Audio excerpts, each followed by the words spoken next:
Yeah. That's after dark. You already know. Moms in the morning suck.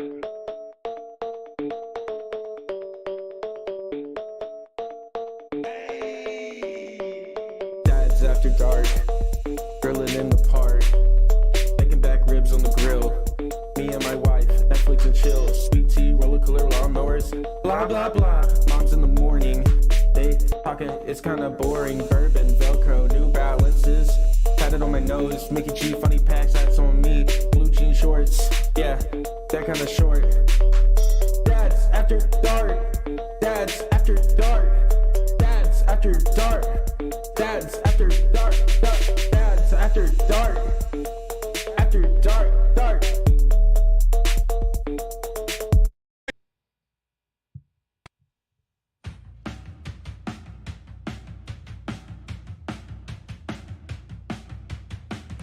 Yo, what's cracking, everybody? Outlaw here, Dads After Dark. Speaking of what's cracking, I'll tell you what's cracking. That's the top of this brute can on this second rodeo I'm enjoying right now. Second rodeo, you got that right. That's Lost 40, buddy, all day, every day. Let me tell you a little bit about that Lost 40. Tell you how you get some. You go by their tap room over there at 501 Bird Street, Little Rock, Arkansas, 72202. Walk in with a growler. Let them fill one up, fresh off the taps, right there at the bar. Check them out on the inner tubes, www.lost40brewing.com. Give them a call, 501-319-7275, or get on the social media. Track them down on the Instagram, look them up on the Facebook. Whatever you do, just make sure you tell them Dads After Dark sent you. Get by there today. Hook yourself up with some Lost 40. Bicycle.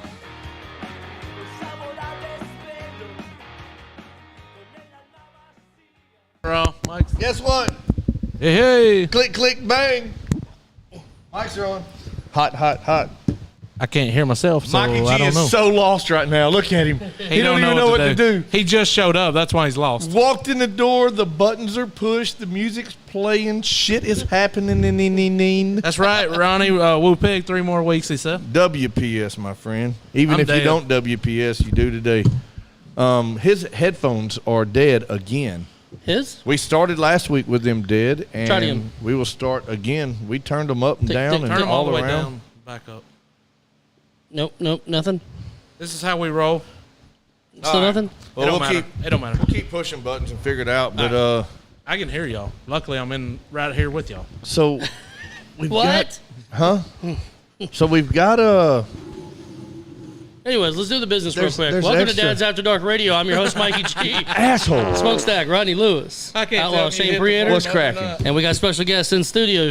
Outlaw, would you like to introduce You know, them? I was trying to, and you interrupted me. Well, you got to get the business Just out of the way. like typical fashion. Like, subscribe, pinch, poke. We're going to give you a few minutes to get on there and hit those. Hey, does everybody remember how we waved at Glover last week? We did. On the count of 3. 1, 2, 3. I beeped it. Okay, that's good. They didn't see it because you beeped it. All right, good job. So we still hadn't fixed this headphones. Y'all broke my headphones. We need a donation for some new headphones. So we're Why are you yelling at the camera? Oh, I guess I could You talk. have a microphone. I'm new at this, dude. By the way, just want to say this. This is our 3-year anniversary of doing this today. show. Yesterday. So we're late. We should have Yes. bought each other Typical something. dad fashion. What'd you buy me? A shirt. Asshole, you ain't even wearing your regular. What the hell? He was busy. He's got stuff to do. I got stuff going on. He uses their bathroom, and his kid takes lessons, and He has wears their shirt. He has other things that are more important. That is true. You guys are secondary. By the way, the 3-year Hence the anniversary. tattoo on his arm. Happy anniversary, guys. Thank you. We've been doing this for 3 Golf years, clap, and we golf clap. still It's can't. lasted Headphones not lasted working. longer than my first marriage. Don't turn it down. I'm having fun. Congratulations! Look, we're getting all kind of congratulations and hearts. Thank y'all very much. I forgot there's people watching My this first right marriage now. was 2 years and 3 months, so, So- we're good on that. With Albie will be coming in. Maybe I don't know if he got lost and forgot how to get here, but he He's dropped probably 6 on phones. scene somewhere. He doing something. broke 2 phones. He called me from one that wasn't his. The screen was cracked. It was typical. He's starting to become a little bit more like us, and that's not cool. But It's kind of cool. we'll figure kinda it all cool. out. So guess. Let me Special guest in the house. So we talked about last week that we were going to discuss mental health last week. And in typical dad fashion, we never even touched the subject. I was not here to drive the train last week, so it just went. So it was all his the way off the fault. track. It was his fault that it didn't happen, is what he just told y'all. Don't even with that. So So guess. we have in the house Heroes Behind the Lines. Is it lines or line? Line. Thank you. So for those of y'all that don't know what that's about, and I will refer to We Are the 22 because they typically are all about the veterans, and where these guys here are about our first responders. Right. So that's near and dear to my heart because, as you see, the helmets up here in the back all belong to me. He stole them. I did take them when I was trying to clean a fire truck one day, and they still don't know they're gone. Hey guys, can I run on the fire truck? I found that you can order these stickers off of Amazon, and if you take a torch to them and make them look like they were hot, man, it's like pretty legit, almost like that stupid show about firefighters. He keeps the little plastic fire helmet inside on his bed. So it's the One bobblehead from doll. Firehouse. It never quits moving. So we have Heroes Behind the Line because obviously mental health. They have names, right? That's why he wore his shirt, so he would remember his name. They can't see that. I was working He's on going it. to let them introduce themselves. Give it time. Here we go. You got to let it mellow a little bit. Here we It's our go. first talk show. So, gentlemen, introduce yourselves without we go. fart buttons and tell us a little bit about what y'all have going on. I'm Travis Browning. I'm the director and founder of Heroes Behind the Line. So we started back in 2017, 18, and then I got here with me. I can let him introduce himself, but I like to introduce him because he's such a great friend of mine. This is Chuck, and Chuck is our director of communications. So he kind of helps with my podcast and stuff that we also have. So we do have a new podcast we can talk about a little bit when we get in that point. But Chuck, you got anything you want to introduce yourself or? No, this is Chuck. We're from Heroes Behind the Line. We're a nonprofit organization trying to help first responders suffering from the effects of PTSD. A lot of great things we're trying to get accomplished here with this podcast here as well. That's pretty awesome. And he's bald and has a killer beard. I can relate to I that. got a lot of comments on it. I always say, if you ever seen like the Gordman's Fisherman on the box, Oh. the yellow jacket. That's I him. love how he asked the communications guys, "You got anything to say?" And he's like, "Psh, "Of course." That's like us asking Shane, "Hey man, talk to these people." Right, Hell, yeah. we're there 45 minutes later, going, "Good, come grab on, my man, shirt let's move tail on." and hold on. I'm like a good leader of a company. I just kind of sit in the background and like get funding and stuff, and I let some of the talking, That's why you get good staff around you, man. Right. You don't have to worry about it. I mean, there you go. that's That's awesome amazing. what y'all do, man. We, like I said, a lot of people don't understand as far as first responders, the paramedics, the firefighters, the police officers, the things that are seen by all of those people, a lot don't realize. I mean, you show up and you see fire trucks and you assume things are good or bad based on the amount of people and apparatus that are on scene, but you typically, I say we're really good at hiding things because typically you don't physically see what's going on behind the scenes. And, man, I can tell you firsthand and I don't know how I've managed to keep an easy mind with it all, but Because he's stupid. I can tell you 3 scenes. I can tell you everything about them. I can tell you the smells. I mean, everything that I saw and dealt with. And Some of the things you've described to us in the past, I don't know how. right, I don't know how you sleep. I still I'll be driving down the road and I'll see one of those areas, and I'll immediately everything will play through my head, but it's not in a depressing or drive me to tears.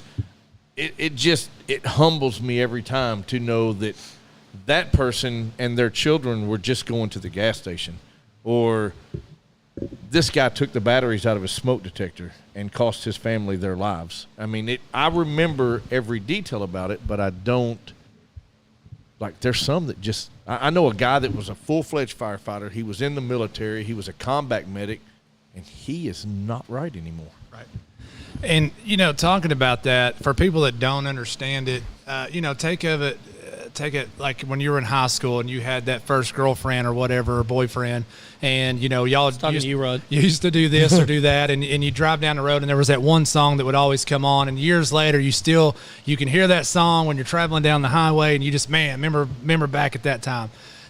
talking about what you're saying is the same kind of stuff, but maybe a little darker, maybe a little, less easy to handle, but you still get that same memory. There's roads that I don't like to go down because, something terrible happened here. There's houses that I see that, remind me of a really bad place, because we pulled a body from it or whatever. Yep. So, and to kind of talk about me and Chuck a little bit, to give some of the viewers a little bit more insight. Me and Chuck are both, first veterans, and so we're very appreciative of our veterans. We understand a lot of stuff, so we focus on first responders, but veterans, we got a place for you too. We're thankful for We Are the 22 and some of the other Sheepdog Impact Assistance. If you don't know them, amazing. Both amazing people. So don't think that we're going to be like, hey, we don't like the veterans. We do. We love you. We want to help you. But there's some other groups that are really good and set up already. Somebody's got to love the first. Reach out and you can get them. Well, absolutely. With somebody. You're not going to turn them away. No, we all. Here's the deal. When we first started this, we had a lot of bigger organizations that wouldn't even talk to us. And we're like, hey, look, we're trying to get this going. They all wanted the piece of the pie, and they didn't want to share it with nobody. And we said, well, everybody should have a piece of this pie because everybody should have somebody that can help. Now, there's things that say We Are the 22 does that we don't. But there's things that we do that We Are the 22 doesn't do. So we want to kind of bridge the gap and have a resource together to be able to help out completely. So on top of that, we're also both first responders. So a little history of me, I'm a police officer. I was a fireman when I was 13 years old, started out as a cadet in this little town that we're in right now. Right. And that's where I started, growing up in that area. So, and I'm also, an EMT. So I got a little bit of everything. And so I always say, like, I'm the master. What is it? The jack of all trades, but master of none. Right? That's how I feel. I feel that. That's yeah. all And of so, us. and with Heroes, when we come about, we were really starting to see that a lot of Arkansas first responders were needing some help. There was a lot of suicidal issues going on, things of that nature.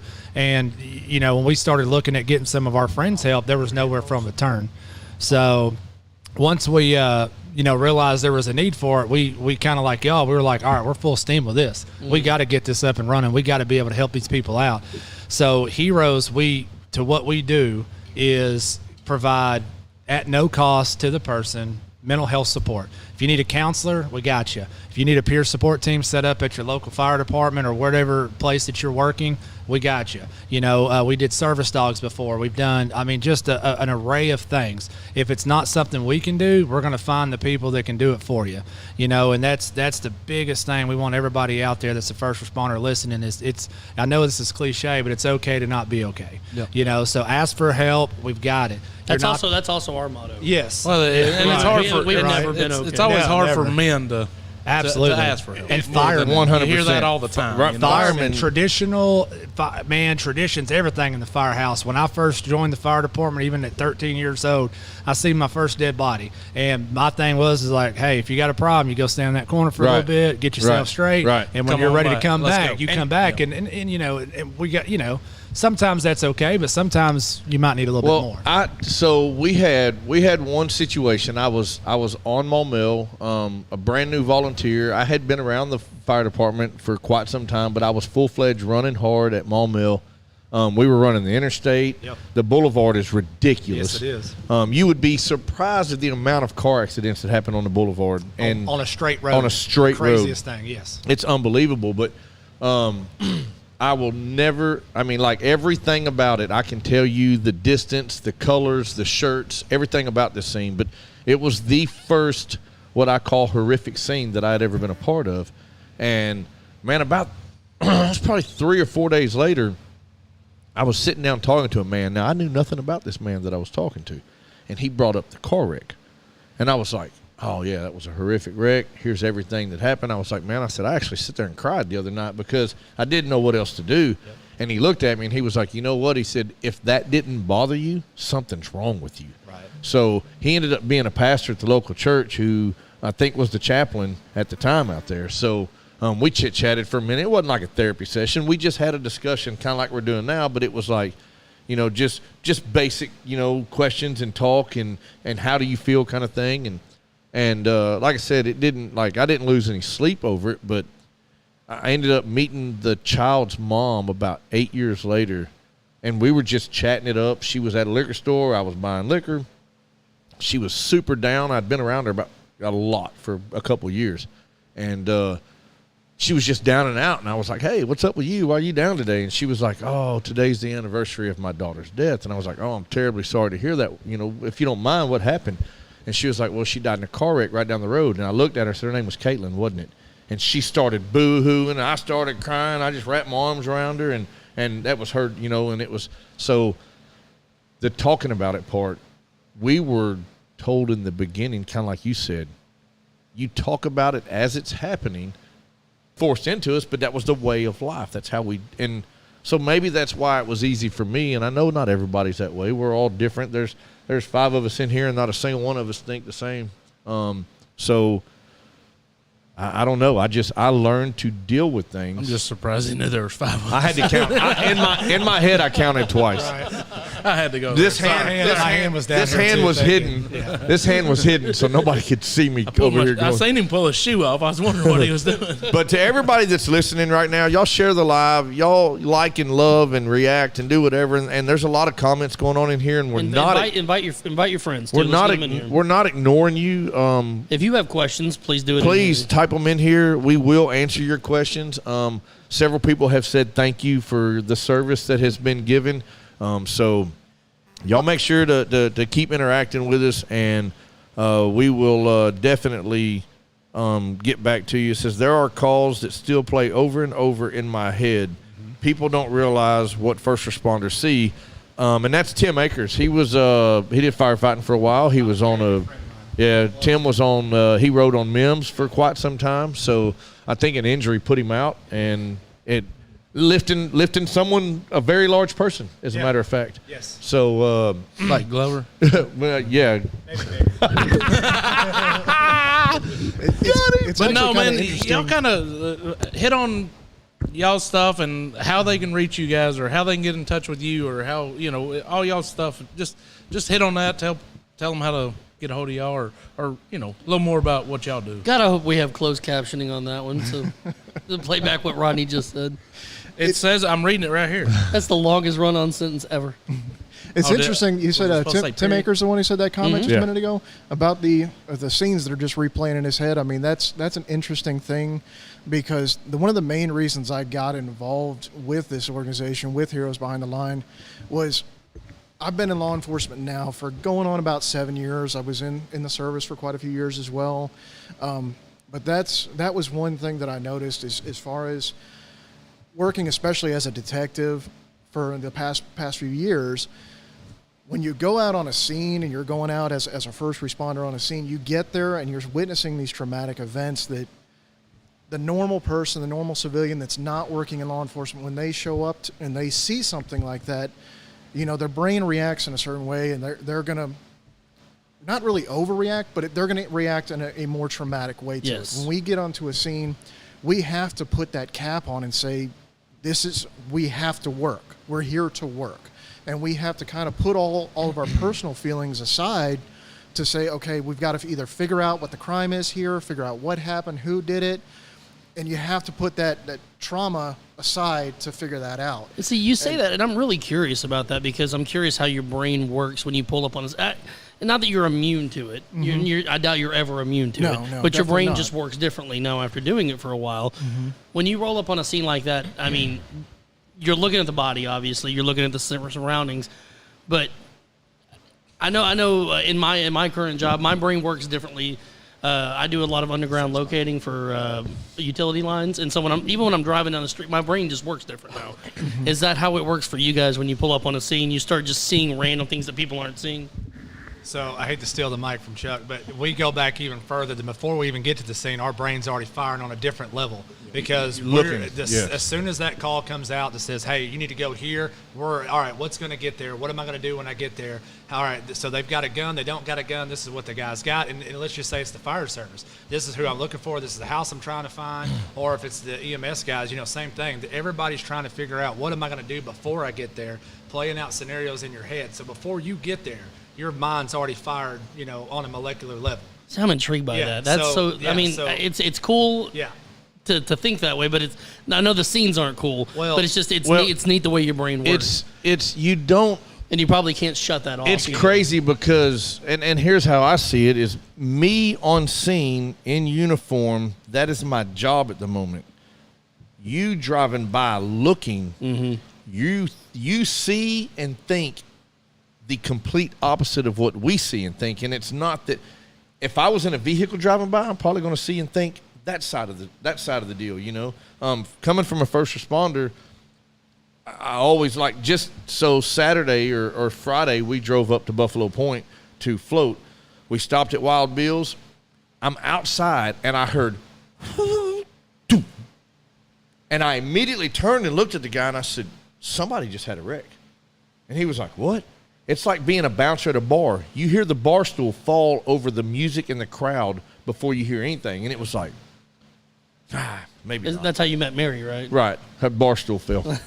I walked inside, was inside a few minutes, and here come their fire truck. And I was like, damn, I did hear a wreck. So we got in the car and left. Right around the corner, somebody pulled out in front of a motorcycle, and he T-boned them. The guy's laying in the ditch. They're holding C-spine, which they're holding their neck, can't to mobilize them so they don't move. And I immediately, now you're just making words up. I immediately hit the brakes, and my wife looks at me, and I was like, okay, I'll keep going. This is not, but everything about me wanted to go be a part of that. And obviously, if there wasn't anybody already there. Right. Right. Well, then that's exactly what I told her. I said, had we left a little bit sooner, sorry, we're stopping. Yeah. Because that's in my nature, that's in my blood, and that never goes away. But we, I don't know. And this ain't me going, ho, ho, ho, I'm tough. But I've seen him do that a few times. My grandma's not here anymore, bro. We had a call for a shooting over off Willow Springs Road. It's been several years ago. We get there. There's a victim laying on the porch. He'd been shot multiple times. He'd been shot. Sorry. Somebody laughing? Well, no, it's the dude that got her scanned us off the pooper over the weekend, and now he's here. He's like, I'm so glad the shitter brought me to y'all. That was our QR code we talked about earlier. Yeah. Yeah, the dude's on here now listening. Hey, I'm glad, man. I'm glad you're here, buddy. That's awesome, dude. Where I was going with that is I walk up onto a porch. There's some pretty rough individuals around us. The deputies have already cleared the scene because as a first responder, the police go first on domestic stuff, and then they clear the scene and determine it's safe. Yeah, safe for us to come back. We get there. Gentleman's laying on the porch. He's done. Like there was no point in even dealing with him. His buddy starts screaming and yelling at all of us that you're going to save my dude, and if you don't, I'm finna fill you full of lead. And he pulls a pistol out. I immediately jumped off the porch and just kind of choke slammed him, and then held him down. And I looked at him. I said, I'm not trying to hurt you, but you're fixing to go sit down. And if you don't sit down, we're loading up and leaving. Mm-hmm. And he immediately, he changed his tone, but his emotions were high because he just watched his buddy get shot. Yep. And I don't even know where I was at the time, but it's crazy how, I don't know, it's different. So the normal person, they say, experiences, 8 to 10 traumas, in their lifetime. So that guy, when he sees that, that was one of his 8 to 10, and his body just reacts to it way differently. Yep. Obviously, I'm not a medical doctor. We're not, we're cops and first responders, but your brain. He's done everything else. Right. He just hasn't been a doctor. Just hasn't been a doctor yet. I watched Doogie Howser as a kid, though. So you're halfway there. I'm halfway there. But he's been a mortician. He's been a cop. But on the molecular level of your brain, everybody's fires differently, right? And there's different things that add to, different causes of what happens. So his mind, this happens. Now, when the first responder gets there, we experience 800 plus traumas a year, right, or a lifetime. And so we're taking that trauma and we're compartmentalizing it somewhere. We're putting it in our little box and we're not going to talk about it. And we keep doing that on and on and on over all these years until one day that one finally hits you. And then Pandora's box gets opened up, and it's just a bad day or a bad, end of the career. And it's not always, we talk about suicide. People don't want to talk about it. It's an ugly word. But I'm going to talk about it because we need to get our first responders and even our, military groups, to talk about it to stop this. Is there a number? So we are the 22. The 22 stands for 22 veterans a day, or 22 veterans a day commit suicide. So I wonder what the number would be for first responders, if there is one. I haven't looked to see if there's an actual number, but just to put it in perspective, we've exceeded our line of duty deaths by far every year. And I don't know what the recent numbers are that haven't came out for the last couple of years. You know, we're always delayed when it comes to statistics. But, you know, let's just say there was, you know, in 2017, there was 250, you know, line of duty deaths, but there was 390 suicides. Right. You know, so, and that's just what we know about, because there wasn't for a long time any kind of suicide data being collected to say this person was a first responder. You know, when the ME or whoever, you know, they just write it down, it's Joe Blow, and they're done. But now they've actually started, if they were a first responder, what's those numbers? Because the Department of Justice and all them have different grants that they're trying to get out to different places to be able to help first responders, the same as what we would the military.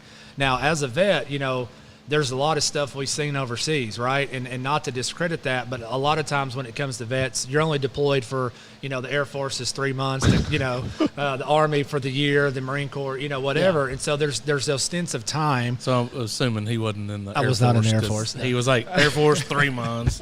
I love the Air Force. Don't get me wrong. So Those sisters over there in the Air Force. So somebody commented, and it made me think about something. So Jennifer Dyer said that we had a horrible MVA in my family. It was a 20-year anniversary just recently in the beginning of August.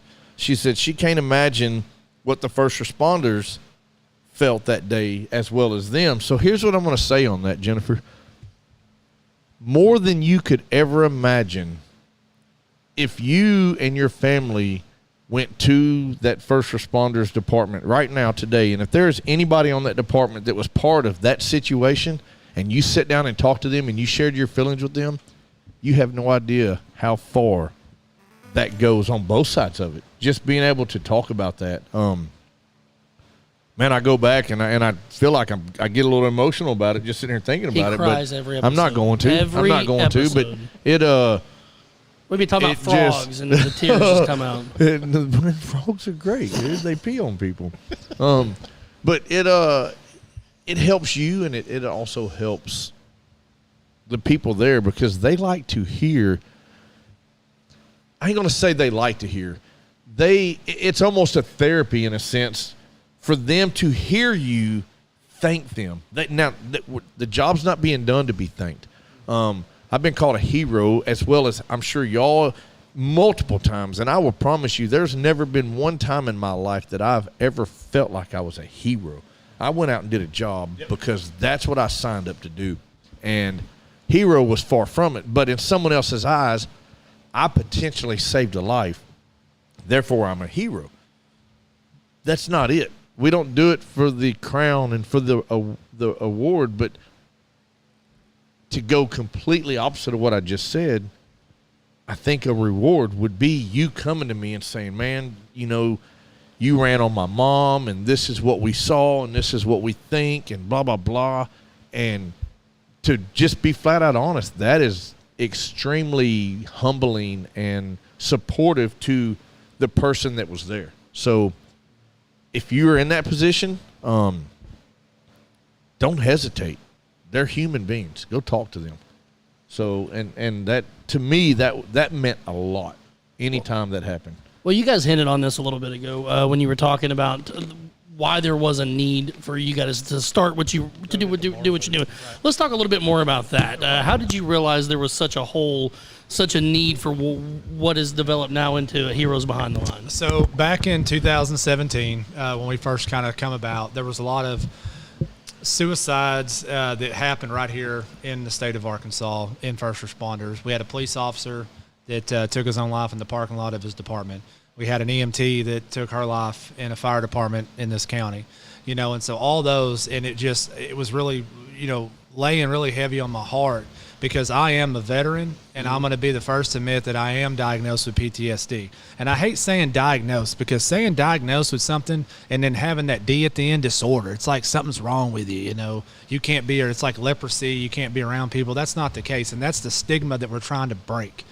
Because when I decided that, you know, it was time for me to get help, I wasn't being the right man that I needed to be for my family, you know, and my job, it was lacking. I was just letting things get the better of me, and I didn't need that. And well, so when I finally said one thing that we, you know, sorry to interrupt you, No. but, you know, after dealing No, with it's not. talking to the people at the We Are the 22 Yeah. is there's a lot of people that don't realize there's an option. That's correct.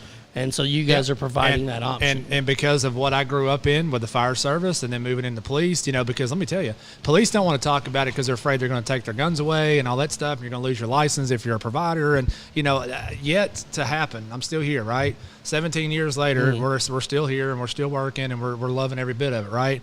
And, in Arkansas, for people that about don't to earn know, your doctorate, too, while you're at it. yeah, well, maybe one day, one University of Phoenix class at a time. But, the biggest thing is it's okay to have these problems. It's okay to seek treatment. And if you don't know this, Arkansas actually has laws that protect first responders for saying they have a problem and getting help. 100%. That's amazing. So, if you think hey, that's okay. Let them try to do whatever because, we're going to come after you with this law and say it's okay to ask for help, and that's the biggest thing. So there is help available. We try to help with that. That's something Heroes also does. So kind of going back to, we can move into this, but going back to why we needed to, we actually had a guy that we went to the police academy with, I did, and a couple others of us, and he was going through some really bad times. Had to get out of law enforcement because of some bad calls he was on and struggling, and he needed some help. So we ended up helping him get a service dog because when we got to looking, we were like, all right, well, Google knows all, right? So let's Google how to help him. And there was a million things for vets, but nothing for first responders or, anything law enforcement or nothing. So we said, well, that's going to change. Let's get this. So we started out with $27. We had a terrible looking T-shirt made by a nice lady that, had a Cricut machine or whatever way back when. And, that was sound more you know what I'm saying? Yeah. Y'all have more in your worked account for than us we. first. Yeah. I was going to say, we've got $36 in that account She right printed now, our so- shirts before y'all. Right, and that was the biggest thing. And then we just got out and started talking to folks. And, we don't get paid. This is all free services. Anything that we do to anybody that comes in is 100% free, because we want it to be, if you work at the biggest department in the state or if you're at the smallest volunteer department in the state, we want you to know that you're okay and you got help. Yep. Because there's no reason why, you not having the insurance or your department not being able to afford it or whatever, that you have to go with no mental health assistance. So that's where we want to come in and be that. We have clinicians that we can send you to. If you want to show up in office, we can do that. If you want to telehealth with them, you can do that. There's some people like texting or whatever. They do it all, and that's the thing about it. No matter how you want to be able to get help, it's there. If you want a peer support group, because, this is essentially a peer support group right here. You guys get together, we talk, we have a good time, we laugh, and that's another thing. We do this right here. Yeah, and you know what? If that's what makes you feel better, there's nothing wrong with that. You get what I'm saying? Glover loves to poop. Well, and PTSD and mental health doesn't have to be, like I talked to Shane about earlier. When I joined the military, they called it death by PowerPoint because the PTSD stuff was just clicking through a slideshow. Yeah. And then we're sitting there like, this is boring. This is making it worse, if anything. So why can't people laugh and joke and talk? And, it's kind of fun sometimes to have this, back and forth and make a few jokes, even though we're talking about such a Serious subject. You know what I'm saying? Well, he called me earlier and he's like, this may be one of the more serious shows we've ever done. So I'm Right. still going to push this button. Yeah, and So- there's nothing wrong with that because, when we do, when I do presentations a lot of times, we'll show up. I've got a PowerPoint slideshow that maybe say something, but then it's just funny photos that I think are funny to kind of break up the monotony because we can talk about it without you just reading off a slide. We can get and personal. if they're not paying attention, they're not going to soak in the information. Correct. So that's and every place is different. So your mental health is not the same as his or his or his. You know what I'm saying? So or hers. And so the biggest thing is we kind of get there, figure out what's going on, what's going to work best. Department size is a big thing, or what you've experienced is another thing. Mm-hmm. And so we want to let people know it's okay, and we'll make it work, and we'll help you. Well, I've got a question for you because, and it's something I've always I've been curious about. I've never served. I've never been in law enforcement, but I have a question as far as that goes. There are quite a few people who come out of the military and go into law enforcement. Absolutely. Does that experience and the military and going into law enforcement, does the mental health concerns translate because of that? Because of things that have happened in the military? Well, I'm not saying that somebody coming out of the military isn't fit to No, be a no, police. I I'm get what just- you're saying. But they've experienced Yeah, a lot more so- than if I were to go into law enforcement right now, which I'm too fat. I couldn't do it. No, you can still. It's still time. Yeah, no. What he meant to say is, yeah, you're He don't absolutely like right. to run. Unless Nah, I there's a don't like to beer. run. I can barely waddle. I understand. But no, I was just curious because I know there is a big population that goes from the military into law enforcement. And does that translate over into what you're doing? I think it does, and here's the great thing about it is the military and say law enforcement the same. Now, there's some differences, but there's a lot of stuff that's the same. The big thing about when you move to law enforcement from the military, like I was talking about earlier, is, if you were on that 6-month deployment or that year-long deployment or whatever, you experienced a lot of trauma over that 6 months to a year. Whereas when you come back to law enforcement, you experience that every day you get up and go to work. It never stops, So it's got some similarities, but it's also got some big differences, if that makes sense. Sometimes it takes a minute for that to kick in, too. I mean, sometimes it's Yeah. You're not going to know about it today. And it's stupid, man. Yeah. It's a smell. It's a tree limb. It's the tiniest little trigger can just one day go, and then everything just fall on you like a ton of bricks. Go ahead. I mean, I've seen a lot of that stuff before. Going out to a scene, like you said, the smell and the stuff. I mean, when I'm on scene, it's not something I'm thinking about. It's you got a job to do. Yeah, I've got a job to do. I'm trying to take care of what I need to get done, cleaning up the scene, getting the evidence that you need to get and process everything. I mean, it may be something that I've handled, 2-3 years ago. Right. That I could be outside cutting my grass, and it could be the dumbest thing of a bird flying over just the right way, and the color of that bird just reminds you of that, and there's no connection really, but for whatever reason, it triggers something in your brain to say, hey, you got a commonality with this trauma. Right. And when it clicks. And you can't stop thinking about it for a long time. And I mean, I'll be the first one to say that's how I got involved with Travis here, was I was going through some of that. I had actually some trauma stuff that I had gone through with working in law enforcement. Some of the scenes that I witnessed, some of the bodies that I've seen, and it hurt. It hurt seeing some of that stuff, and you start to feel a relationship with some of the stuff you've witnessed, some of the victims you've seen, and you feel for them, and you try to put it out of your mind and say, this is part of the job, and I need to be the tough guy and just deal with it on my own. And over time, it just kind of built up, and I reached out to Travis at one point because I just felt something in my heart to say, you know what, I've got my wife and kids at home. I need to do something for them. I got into this line of work because I wanted to show my kids that, hey, do something respectful. Do something that if you're going to do it 100%. Mm-hmm. Be that hero. I mean, that's what our motto is on our podcast, is being the hero. And I wanted to show them that. And at that point in my life, I felt like I wasn't being the hero to myself anymore. I was letting these thoughts take over. Well, and I have a question along those lines. You were talking about, your wife and your kids at the house, and you reached out to him for help and to talk. Did you find it difficult to talk to your wife about these type of things as compared to somebody who might have previously gone through See, this? they typically don't. They stay out. I mean, I say that. My wife stayed out of it. Like, she knew that I wasn't seeing the best things. And she knew that I wasn't experiencing always. There was some stuff that was absolutely amazing, man. Some just laughter and love, and like, we came lights and sirens, but it was all hugs and laughter when we left. But there was some very horrific stuff at the same time. But I can't answer for them, but on my side. You just did. My wife stayed out of it. They just knew that, hey, it was almost like we're here, but we're going to let you be, kind of thing. Well, and I understand that aspect. I'm just saying, do you find it much harder to communicate? Because I know It's easier to talk to someone that has experienced it or done that. It's going to sound really silly, but my wife is my best friend, and we talk about everything. No, that does. Look at the tattoo on his arm. His first tattoo. Your wife's Dad's listening, After Dark isn't she? Radio. Anyways, I'm just along His those wife's lines. his only friend. OnlyFans. I mean, I'll be honest. My wife is a complete contrast of that. No, I mean, no offense. Right, to you, no, but not at all. My wife, she comes. Does your wife cook? We both cook. Yeah, Okay, she well, does. she's Mine doesn't. completely different. She's a than much his wife, better yes. cook than I am. I will give her credit. Then that's not his wife. Yeah, But- you're right. She is way different than his wife. My wife comes from having a law enforcement history background. Not herself, but her family. But she's so been around it growing Yes, up. And she's been around it growing up. She's extremely supportive in everything that I do. She's very supportive in everything I've done to this point.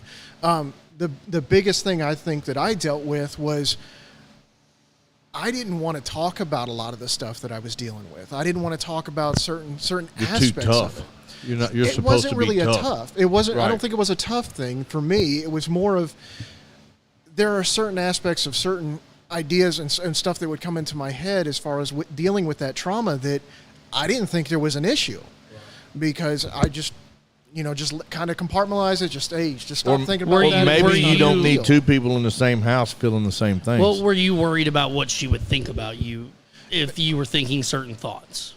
There were times that I was concerned about that. There were certain things I wouldn't want to discuss with her at first, mainly because I was afraid. I was afraid of what she would wholeheartedly just mine. I projected that onto myself, and that was something that I had to learn that you don't have to think that way. You can talk to them about that. You can talk to your wife about this. You can seek help with somebody else and get help. And I appreciate you sharing that because there's probably somebody out there listening right now that hears that and they can resonate with that's that. where I was headed with that. So we have been, and it's because it's the subject that we all know and understand, but mental health is mental health. So with what he just hit on, it don't matter what you're going through, whether you're a first responder, whether you're a school teacher, whether you're just an everyday mom, no matter what you are a human being. And man, I have always been just so easy just to go, oh well, and carry on. Like there's a couple little small things that come back to me, and it all comes back from my first responder time. But man, I hear my wife talk about things, and in the beginning I was like, why are you so weak? Like what's wrong with you? But she punched me a few times and told me I was an asshole and made me realize very that accurate. Do you need to show us on the bear? I need to show us on the bear What me and Michael would love to do right now is punch you a few times. Right? Punch me. Let's get it, dude. But no, you say that, and seriously, if we're bringing home all this trauma and we keep compartmentalizing it, eventually it's going to turn into stuff like that because It's gotta go somewhere. It's going to go somewhere, and then it starts. You're sending it to your family, and then your family's upset. Why do you think law enforcement and first responders have the highest divorce rates of any other profession? 100%. This is why. You know what I'm saying? Why do we have the issues? See, I heard that we pro have? wrestlers were probably the number one. Well, maybe so. Your but- mom. But and it's just one of those deals. And then also, alcohol addiction. Like nobody's saying you can't drink a little bit, but if you're trying to suppress everything with alcohol, come holler at us. We've got some stuff we can help you with that. And that's the big thing. Is we want to do healthy things to try to get past this and not do destructive things. So we're talking about come holler at us, but let everybody know Yeah, how so- can they holler So at y'all? the easiest way is obviously we're Heroes Behind the Line. We've got Facebook. We got all the Instagram, social media. We'll share it all on our page too. Follow us at www.heroesbehindtheline.com. There you can go to the website. Because we talked about this too, is we just started our own podcast as well. I was going to ask about the Yeah, we podcast. did. What made It's- you want to it's- start a podcast? Well, because here was the deal. And can you teach us how to do it? Well, that's what we're here for right now. Hopefully we can learn from y'all. So the big thing about the podcast is we'd kind of kicked the idea around, and what if you don't want to go to the counselor? A lot of people don't want to admit that. So they need Ashley the help, on right? here, when you said something about Compartmentalize. Thank You you. can't I went to spell it. public school. It's not always my fault. All 18 years. She said, "Don't let therapists hear you say that." And here's Ashley is. With two E's? I'm gonna do my best Different to talk Ashley? about this for just a moment. And Ashley, so her husband, who is no longer with us, they were riding on a four-wheeler together and had a wreck. He didn't make it. She was on the back. Just so happened he was a very good friend of mine. He was an extremely good friend of my brother, and this guy had a heart of gold. It drives me crazy sometimes thinking about what she went through. And he was just my friend, but that was her husband. He was a great dude. Sorry. I knew this was going to happen, but whatever. Every episode. But she's on here and she's talking and she's commenting and she's saying things. So it all goes back to what is she feeling right now? What is she thinking about right now? I know my heart hurts for her. And I didn't really know her, but I knew Chris. So it's just something that we've got to think about, that even though I may be the tough guy and I've got a heart of steel and can't nothing touch me, He's a big sissy. hence the tears in my eyes right now. You don't know what the next person is going through. And I heard someone comment, it may have been a TikTok, it may have been something, and this guy walked up to another guy and was like, "Hey, buddy, what's up? How are you?" "Oh, dude, I'm awesome." And they smiled and knuckled up, and as they walked by, the guy that said he was awesome hung his head low again because he was fronting, I guess you would call it. He was. Well, there's a stigma attached to it, I'm assuming, and A big one. and it's hard for people to acknowledge, especially big burly men like me, muscles and. That's fat, dumbass. It's hard to admit weakness, and it's not a weakness, but to us, You asked it why. feels like a weakness. You asked why we started this podcast, and this is exactly why. So if you're the big muscled up dude like yourself, and you feel like it's not Comedy hour, guys. We're reading a book in a little bit. Oh, here I got you. Oh, we have that No somewhere. problem. There He's it going to is. hit everybody. But because not everybody wants to go to the counselor, not everybody wants to go to a therapist or whatever. So turn into our podcast. Listen, there's some stuff that you hear, just like Shane, man. Shane's over here talking about how he's got this problem and that problem. He's not afraid to admit it. And look at all the things he's did. Yep. Look at what you guys have done or what we've done. And if one person watches this show and says they're not okay, and that's the same problem I got, then that's cool. That I'm okay. We're good with that. That's what we're about. That's why we want to do the podcast. That's why we want, even if it's just us laughing and joking and having a good time. But like you said, it's therapy. Therapy. No matter how you get it, whether it's like this in group therapy at a session, if you need to do EMDR, moving into some more, advanced stuff, whatever it takes. Because if we save one person, that's what we're here for. That's all we care about. You said EMDR? Yeah, so What that's is a that? What is whole that? other thing. It's eye movement therapy that they do with lights and stuff like that. And it's the purpose of it is to realign the brain and the functioning and firing and all that. I'm not the therapist type that can explain that well, but that's essentially. It's part of his PhD he's working on. Yeah, I'm trying to University of Phoenix. We'll get him West, back they next take it. year when he gets that. Yeah, but that's what it's for. And I haven't personally experienced it. That's why I don't want to go just head deep. But it's basically, they are able to try to help realign you and get the neurons and the brain stuff realigned to try to help move past some of this stuff that you're holding on to. So you said you guys started the podcast. How deep Yeah. are you into it? How many episodes have you done? One. Is it So just it just the two of you? Well, so me and Chuck here, like I said, I'm the director. He's the director of communications, but we also have my deputy director, which is Keith. Keith couldn't be here with us today. How many directors do you need? Well, we used to. Do you have a like- direct- do you have a directors for ours? but Why are you here's- bashing do you the have a director? director of directors? We have directors of directors, and the big thing was it was like, well, it's like you could be a president, vice president, and all these made up. We don't care. Call us what you want to. We're here to help you. Okay, we don't care. I wanna But be we vice had to put chancellor. That's something- what I wanna be. Absolutely, yeah, Senator Palpatine, whatever you want to be, buddy. Whatever you want.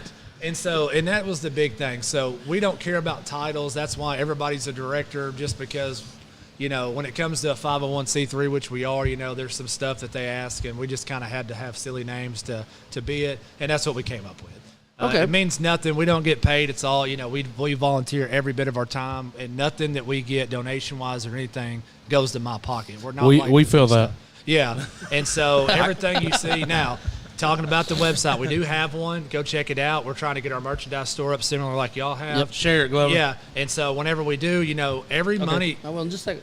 here's how we make money, guys. If y'all like and share us and then buy a T-shirt, that It $20 helps. T-shirt, that pays for somebody's counseling. Right. We were at the Arkansas EMT conference over the last weekend, in Hot Springs, and we sold, I don't know, $1,000 worth of T-shirts. That's going to go to help 10 first responders with Awesome. counseling, and that's what we do. And everybody's like, I can't, is that all? That's what we're doing. So if you see a T-shirt, you see a hat, whatever, a sticker, give us $1 or $2 for it. We're going to say thank you, and then we're going to take that and put it right back into helping Arkansas first responders. Nice. Tell you what, y'all go buy our T-shirts and then go buy their T-shirts. And for every T-shirt that we sell, we're going to keep all the profits.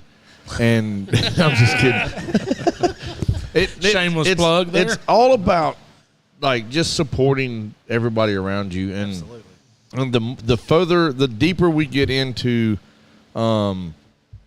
this show, the deeper we get into everything that Dads After Dark has become, it's crazy how so many people will just come to you, and because I mean we got a girl that every time we go live, she's here. Yep. Every single time. It doesn't matter what the hell's going on. If we're live, she's here. And that's what it's all about, is we're making friends. We're getting support. Hell, we could be mental health helpers, whatever the proper term may be, to Somebody said, "Who's Michael?" The guy in the green shirt, the ball pooper guy. I get right the pooper guy. He just wanted to know who who is is who. who. So all right, so I'm Outlaw. Smokestack. Smokestack. That's Smokestack. That's Mikey G. That's Mikey G. The bald and beautiful. Hey, go ahead. I'm Travis. And that's Travis. I'm Chuck. And that's Chuck. Travis and Chuck. They are the Is that heroes the- We're behind heroes the behind the lines. line, yeah. And Line. I like lines. But they didn't name it that. So if quit you want to saying know where that came from, because everybody's kind of curious, like, where did that come from? If you know The anything, thin red line, you got the thin blue line, exactly. yeah, right. And if you look at our logo, whenever you get to it, there's some people Oh, running around. Those right. are actually first responders. So Right. if you don't know that, just kind of give we put a lot of thought into what our logos were going We to did too, man. We were at El Chico having margaritas. we were just talking about this. And we came up with it on a paper towel or a napkin out there on a. We got That's it. about it. Our podcast is Be the Hero podcast, and we'll get into that in our show about where we come up with that name. But we were trying to figure out like what. No, you have to say it here on ours first. Yeah. So I'll let it go. So, Your people aren't listening. and We're gonna. no, yeah. So Well, actually, we just tagged. So a great friend of mine that I've known since the 6th grade, my best friend in the whole wide world, Ron Thomas. You know how I know you're lying? he said, "Friend." Right. See, I got a friend. He stole that from. Yeah. See, earlier he said something about a friend, but he was in a moment, and I'm like, Right. I bit You- my you tongue, let it go. and I Yeah, let yeah, it yeah. go. Hey, It's not the JG. moment. JG, what's up, buddy? So Ron Thomas was a great friend of mine, and literally my best friend.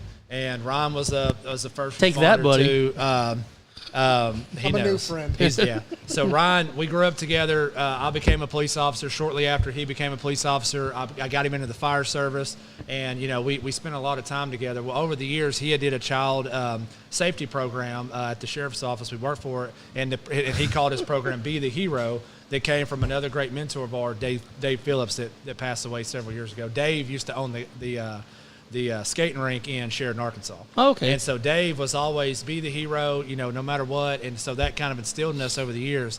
Dave passed away in a car accident. And Ryan also passed away after having a heart attack at 35 years old. A lot of it because of stress and bad stuff from the job and all that. And so with all that carrying on, what better way to try to pay, homage to him and sound good for us was to be the hero. And so I wanted to be able to continue that legacy, and so that's why we came up with it. I spoke to Ryan's mother and said, hey, look, this is kind of what we want to do, and she said, absolutely. So we'll have a deeper, in-depth, conversation about Ryan and some of the struggles that he faced, and it's struggles that we can all face in this job. And, ultimately, it can turn out good. It can turn out not so good, and that's what we want to be is if we can teach you a little bit how to maybe handle some of those and cut it off before it gets bad, that's kind of what we want to try to do. Absolutely. And I got questions about that first podcast that you guys did. Yeah. Number one, what was the response to it? Number two, what kind of equipment did y'all use? So I'm going to let the director of communications. Well, I was going to say, question number two as a follow-up to that is, what did you learn from that first podcast? So We've learned a lot over 3 years. we are trying to learn off that first podcast. We just posted it, I think, on Friday or Saturday this past weekend. Just trying to get it out there, get the message out there.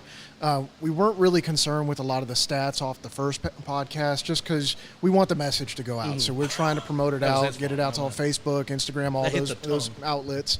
And I mean, that was mainly the idea of the first podcast was just get it out, get started up. And I mean, we'll say it right in the beginning of the podcast that we don't know what we're doing. We don't know We're how 3 we're doing years this. in, We're we trying still to say figure it. it out. Oh, So that's the big point. See what we're doing in the middle of ours? Sorry.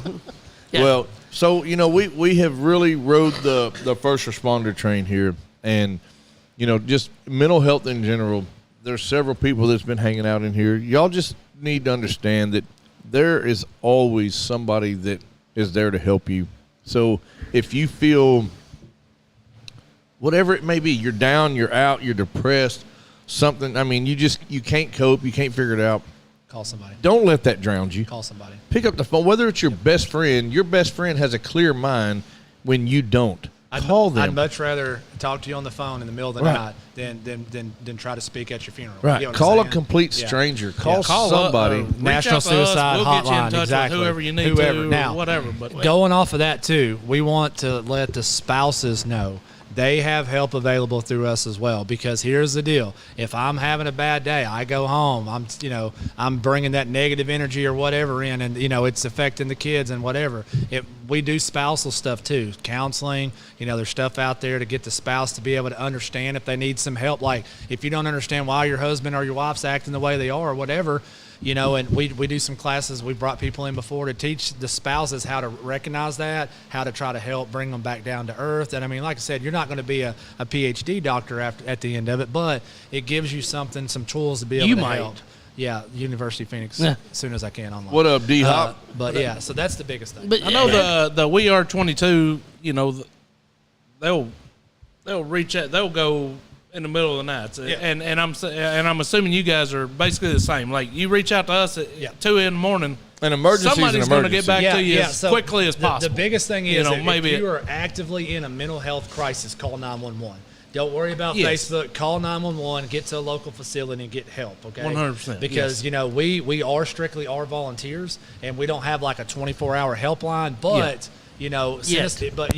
But if you get to that point, we do have Copline that we can use. So if you're in it, we can give you all the links to all that. And, Copline, it's strictly for police, because that's something else we didn't talk about was first responders are totally different when it comes to mental health. They don't want to talk to just anybody. So the people that we utilize are mental health or professionals, or either were first responders or were active military, or somehow related to the first responder spectrum. Absolutely. Because when I talked to my doctor that the VA sent me to, I'm looking around at all the stuff on the walls, and I'm like, where's all the military stuff? This dude was in the Marines. This guy, he was in nothing. That was the point. So when I asked, I said, man, what branch of the service do you serve in? He was like, I didn't. And I was immediately like, nope, I'm done. I'm not talking to you. You don't understand a word I'm about to say. You don't understand nothing that I feel. And so how can we relate if we don't know? And not saying that there's not really good people out there that can help that aren't a first responder, but for the most part, we're going to send you to some really, really good people that understand it because they were there in the trenches with you.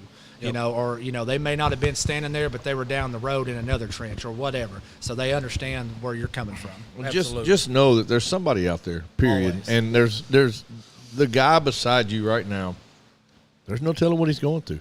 My wife says it to me all the time because driving down the road, I get pissed off, man. I'm like, it's dark all the time. Somebody cuts over in front of me, speed limit's 45, they're doing 25. I just want to drive, and I'm pissed off. Now, I'm not acting a fool to where they can see me. I'm just saying things. I'm like, God dang it, won't you just get out of the way? He's this guy right here.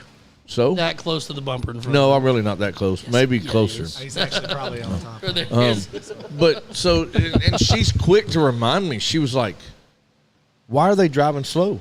I don't care. What if they can't see right now? I'm like, get someone to drive you, or what if they're old and this is their only, they have to go right now. Like, so she throws out 25 scenarios as to why I'm wrong. Like every time, not just here and there, but about everything. So many times in a row, it starts to make you wonder, He's wrong a lot. like she might be right just a little bit, So I'm never going to tell her that because she ain't listening right now because I've been watching. She does listen. She's got better stuff to do. Yeah, she's not I'm listening. listening. You're right all the time, honey. Shasta's out there. Yeah, she's definitely not listening. She's got better stuff to do, like not cooking dinner. Because there's no comments. Yeah, she'll cook dinner. She'll burn the house She's down. just waiting for you to come inside after this. Yeah.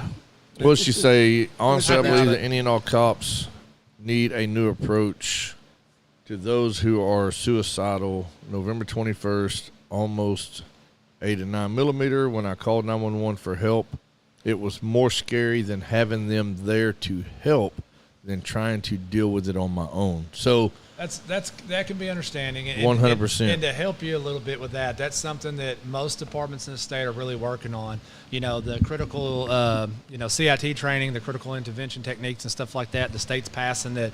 You know, most departments they passed a law that said that they're supposed to have a certain amount of the people that work for their agencies be critical, the CIT trained. And so that's the biggest thing. So it takes time. You know, mental health is a big game, and the biggest thing is money. Who's going to pay for it? Who's going to help? Exactly. You know, and so talk to your senators. We always recommend talking to your representatives and senators to try to help us get laws passed, because that's something else Heroes does as well. When it comes to first responders, we're always trying to get better coverage under workman's comp, because there is no mental health for workman's comp, right? Unless there's a physical injury. So last year or 2 years ago, we were in session trying to get laws passed. Unfortunately, got beat down. But guess what? 2 years before that, they didn't talk to us at all. Right. So this year, we're going to be right back into it, and we're going to, the mistakes that we had, try to get those fixed. So if y'all can help us to get better understanding, because as much as the stress you were going through, and not to put off your stress, or my stress is worse than yours, but what was that officer? What 20 calls did he go to before he got to that house? Stress is stress. And I'm not using that as a crutch and say that what they did was right or wrong, but if we could get better help with us, then we could help the public better. Correct. Or, and then if the EMS guys could get a little break, they could help the people they respond to better. And it But kind of also goes know back. that It's a circle that that you just keeps going. now you have other people, other avenues to reach out and go down. You know, you got Right. the you guys, and you got the We Are 22, and Correct. So back when he was doing that, I don't know when it was. He didn't say, but Right. maybe there wasn't those. But Maybe now not then. seeing this, and he can spread it to somebody else, and there is avenues that you can go down. That Well, that- it just- okay if you call and that officer or whatever wasn't what you wanted. Hey, there's somebody else you can reach out to and try that avenue, and let's. Right. Well, and I've often wondered too, especially when it comes to police officers and firefighters and the things that they see and that they go through, why there isn't more mandatory support groups. One word: funding. Right. Yeah.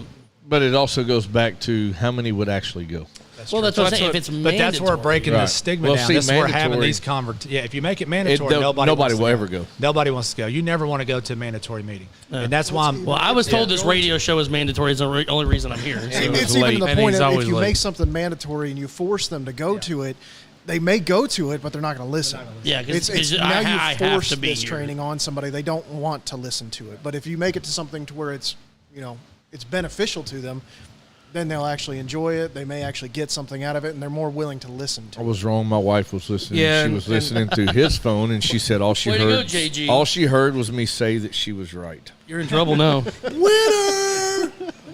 She did. She But did. like they comment. said, mental health therapy and medication is difficult and very expensive. well, that's what we were just But talking about. That's what these guys were saying. They Right. they help with all that So- and take care of that. and stuff. that's to the it's- first responder side. So we actually was supposed to had in general, a mental health expert call in, and she said she wanted to, but apparently something got in the way and she wasn't able to do so. But I can, on a personal level, with what my wife just said about, mental health and therapy plus the medication is difficult. So there is I'll use my son as an example. It doesn't matter.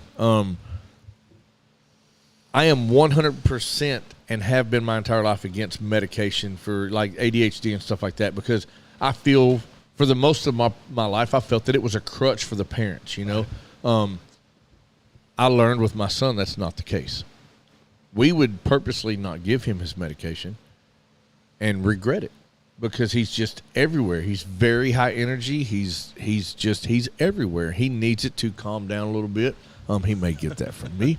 Which is amazing because he never eats, and Never how that kid eats. is still Like, alive. it's is beyond me. unbelievable. He hasn't eaten a meal in like 7 years. But he That's because his They're- mom can't cook. that ain't no shit. They She might be out here in a minute. they make it almost. This is why we don't put our backs to the door, because if she comes in, That's go. exactly We're right. we're the first one. Always looking at Exactly why. 100%. That's hilarious you said that. We'll go to a restaurant. My wife will purposely sit to where my back is to the wall. every time. But Mine too. so there's some Y'all thought- medication. You think there was some crazy things in the military? Y'all ain't seen a pissed off big head Mary.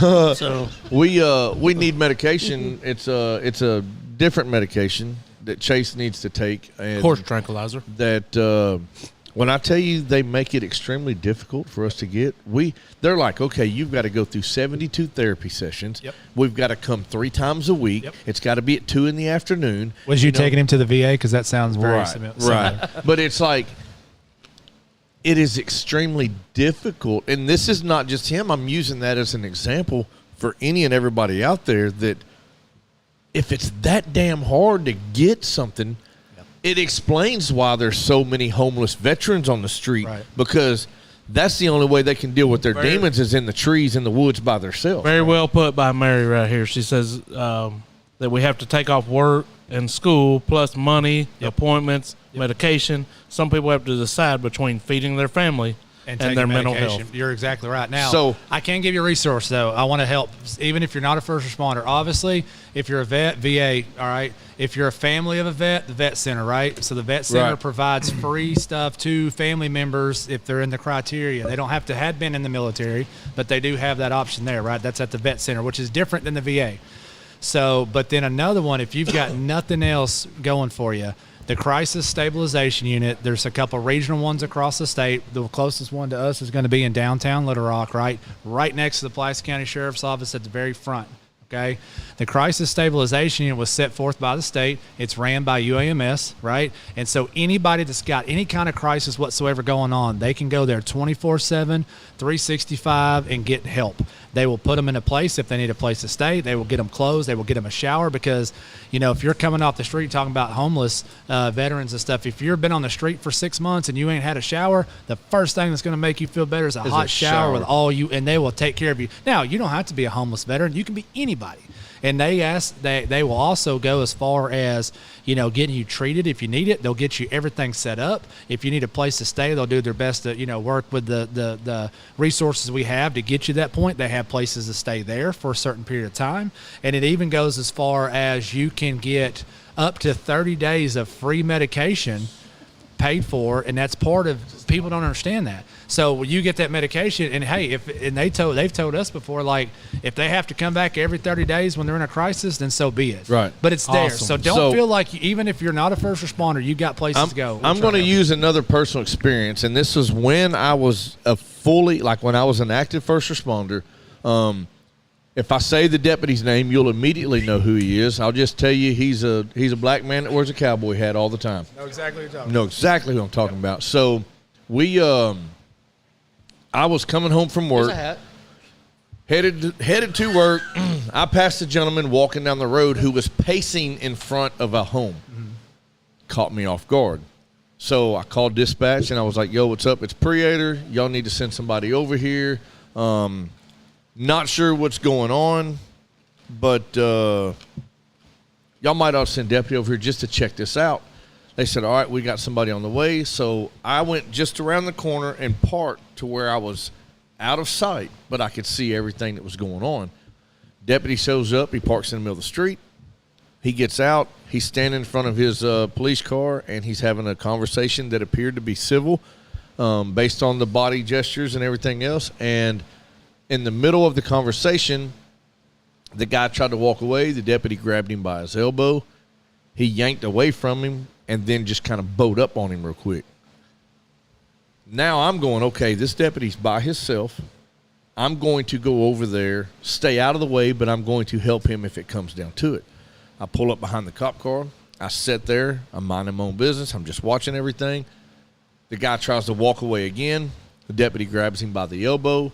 This time, the gentleman yanks away from him, and in the exact same motion, he drops an elbow across the bridge of that officer's nose, follows it with a right hook, and when I tell you that officer was in the middle of the street, postured up, he was done. I immediately stand out of my vehicle. I had a 40 on my hip. I pulled my pistol. I drew down over the portion of my door that was open, and I'm squeezing the trigger because he is standing over the body of the officer, and he is reaching for his weapon. I'm squeezing the trigger. I mean, in my head, I'm waiting on boom. If I would have had a higher-end pistol with less trigger travel, I would have shot the man. something came over me, and this is where I'll tell you that, we stay away from religion and stuff like that, but I'm going to tell you, God grabbed my hand and said, don't do this. I let go of the gun. I tossed it in the seat of my car, and I just yelled at him. I was like, hey. He turned and looked at me, and he rips his shirt off like Hulk Hogan and stares at me. I now have his attention. The deputy's not in his eyes anymore, and he starts towards me. I shut the door of my truck, and I haul ass after him. Well, he takes off running. We're in a sprint down the road. I end up catching him. I put him in a chokehold. He headbutted me, and then I put him to sleep. All the deputies came. He got arrested. He was taken to jail. I had to go talk to Doc.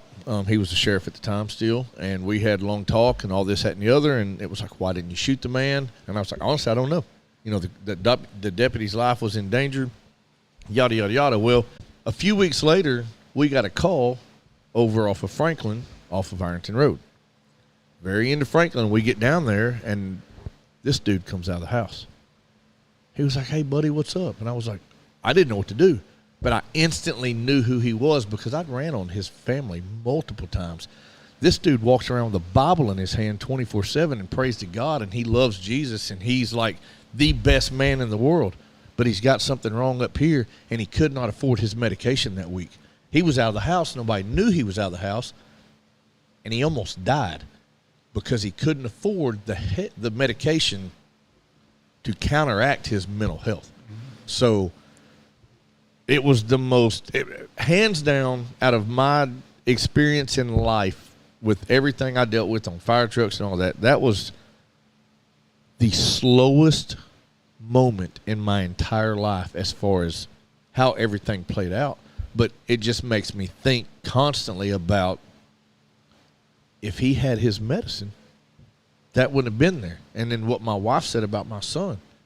If it's that hard to get your medicine, how can you blame and how can you not help these people? You know this from being an officer and all these other officers. There are heroin addicts who are overdosing daily who get brought back to life for free every day. For free. But you've got folks out here on the streets that can't afford to get the help they need. And that's what's amazing about folks like this. I know there's other hotlines, there's other numbers, there's other things. Where I'm going with that is, again, I've said it, you don't know what someone else is thinking. You don't know what someone else is going through. Pick up the phone and call somebody. And that will prevent things like that from happening. That will prevent bad things from happening in your life, from other people's lives. Like, it's okay to not be okay. Yep. As cliche as it sounds, it's completely fine. And that's if we could get past the stigma and let mental health conversations be the norm, then nobody will know any different. 5 years ago, nobody would talk to us at all about this kind of stuff. So the more years we progress, the more education it comes out, the better training we can all get, the better this is going to get for everybody. So Absolutely. Josh on here made a comment. It says, I work for a company where if I have an appointment in the AM, I cannot work for the rest of the day. That big of a deal, but just think, I got to get up, I got to get to the doctor, I got to do this, I got to get back to work, I got to go here, I got to go there. That can create a lot of tension and stress in one person's life. Yep. Just on that one particular day, and that could be the day that bad stuff happens. Yeah. And, something to think about is a lot of people over the years, and I hate to bring this up, but, we work for the companies we work for, whether it's law enforcement or not law enforcement or whatever. But, after 28 years, when you go to retire, what's the company going to do for you? You get a cake or, you get the golden watch or whatever it is that they're going to give you. And then that's kind of the end of it. But over those 28 years, how much back-breaking stuff did you do for that company? Yeah. How many times did you go to work sick or need help and, whatever. So the biggest thing I'm trying to get at is take your time. If you need a day to reconvene yourself, there's nothing wrong with going and talking to a doctor and getting help or taking a mental health day if that's what your department Well, that seems to be a new trend, too. Yeah. And you see that right. And you see that in professional athletes. Right. You see that across the board.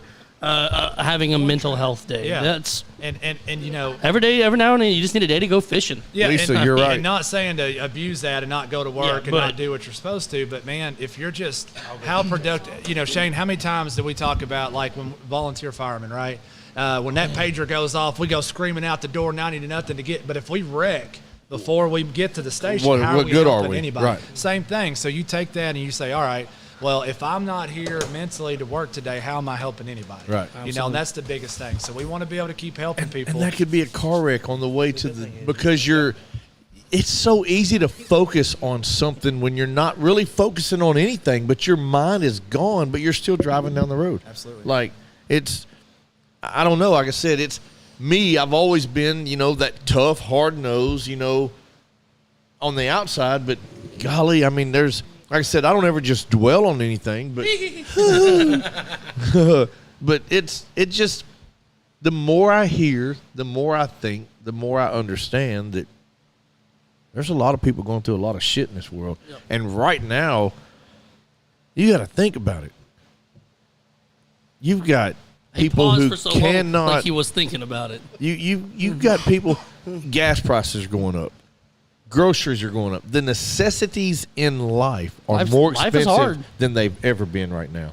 The necessities, not cars and boats and campers and food and groceries and things that you have to survive are more Cupcakes. expensive. Cupcakes. I mean, this is amazing about what we have going on here because You want to talk about helping Mama people. Cheeseman, this is mental. This is therapy, and what better way Well, to so help? I asked her. I said, "Well, what'd you bring the cupcakes for?" Chocolate. You know what she said?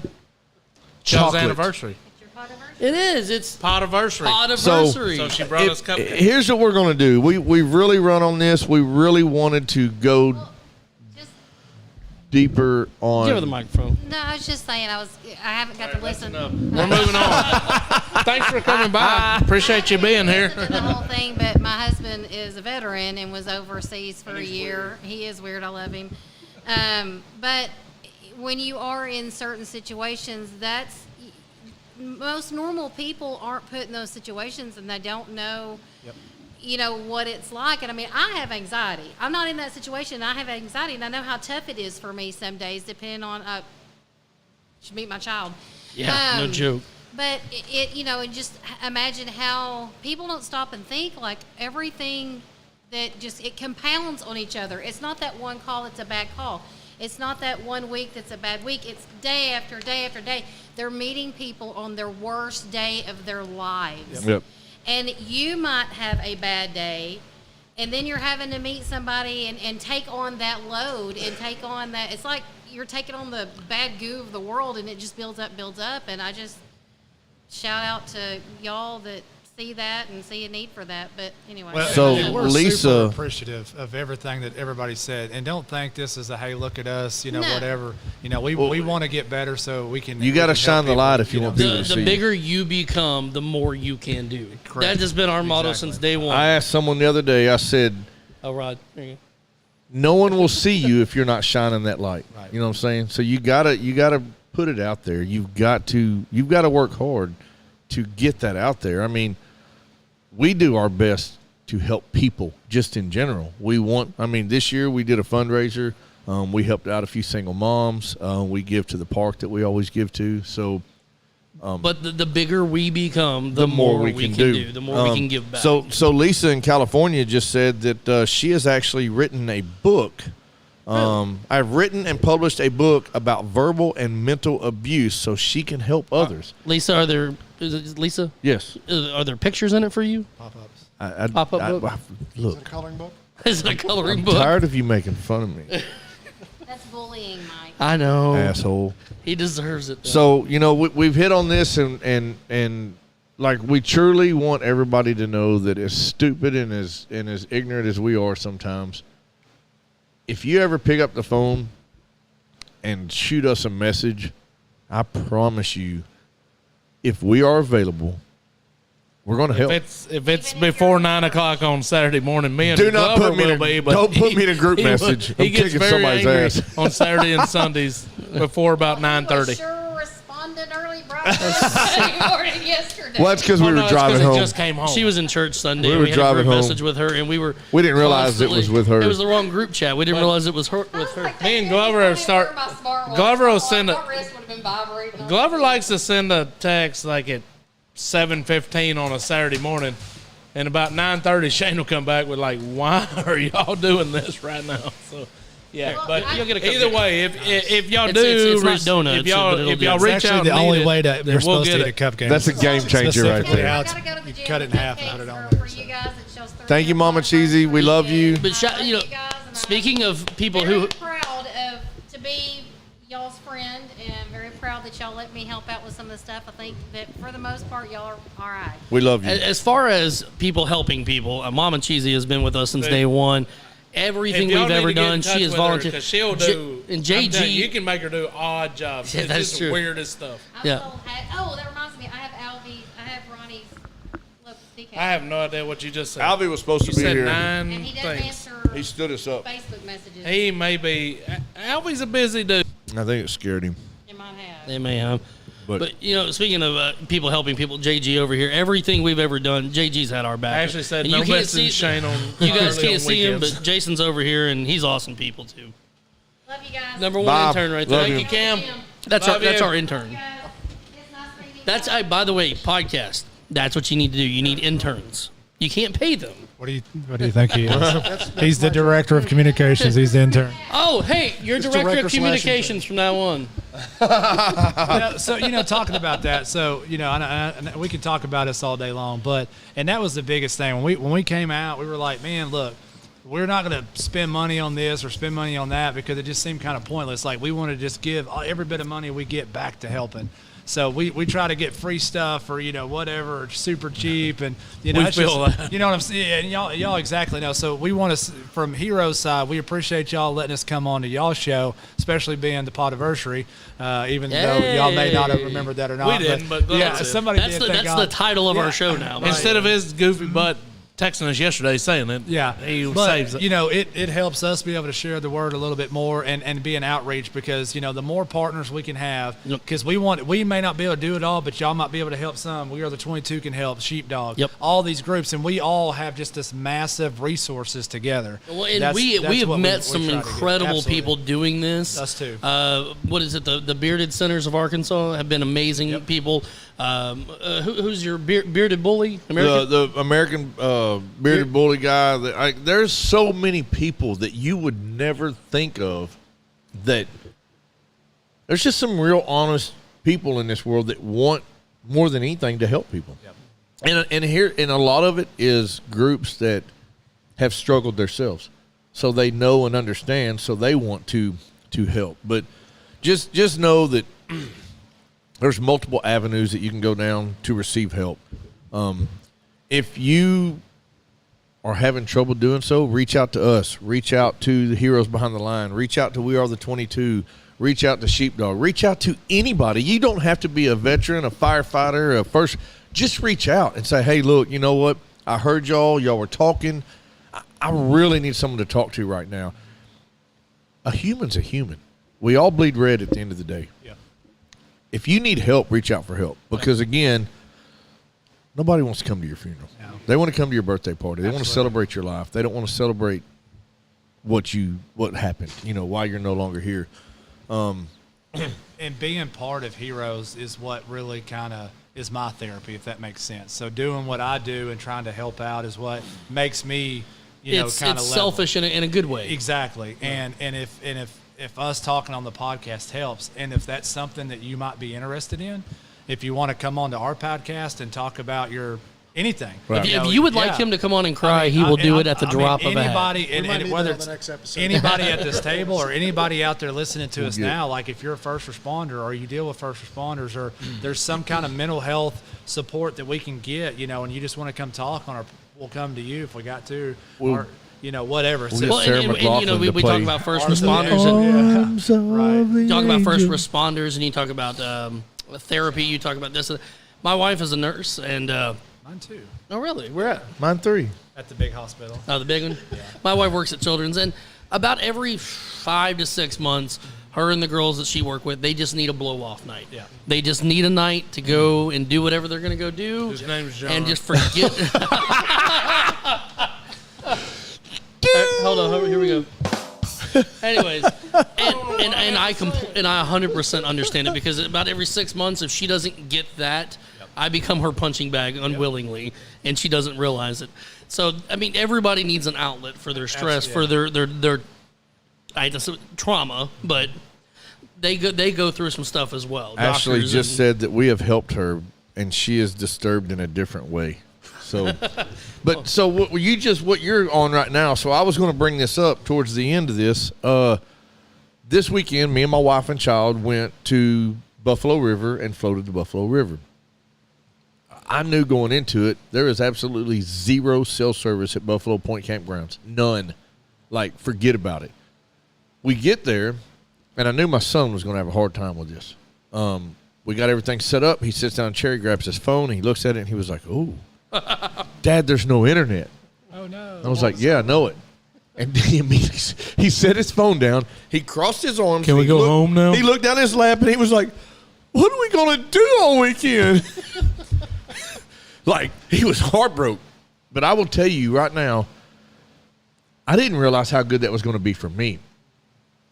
We were completely disconnected from the world. We camped out. That was pretty And good for us, too, not to hear from Right. them. It was Till Sunday. it was great. I mean, there was no cell phones. There was no TV.